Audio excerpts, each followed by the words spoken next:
Welcome to the Slop Farm. Enjoy the video.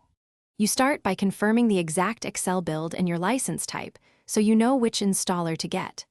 Once done, back up important work to cloud or an external drive and create a restore point if available. Make sure your OS has recent updates and that you close all other apps. This reduces conflicts. Now, open Microsoft account or Office portal, sign in, and locate the official update or installer that matches your license. Download it and prepare to run the installer. You run the downloaded installer and watch the prompts carefully because choice matters. Select the correct update channel or offline installer that matches your environment. When asked, pick Upgrade to keep settings or choose Clean Install if you've had persistent errors. Clean Install clears extensions.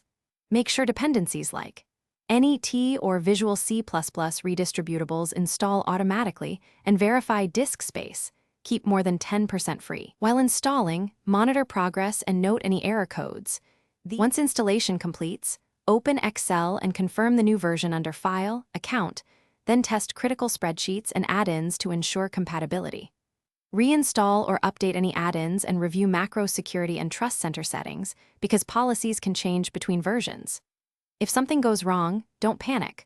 Roll back using your restore point or previous installer, run the built-in Office repair, and inspect installation logs for error codes. If needed, contact support with that code and a brief description. This speeds resolution. Thanks for watching. Consider subscribing if we helped you today.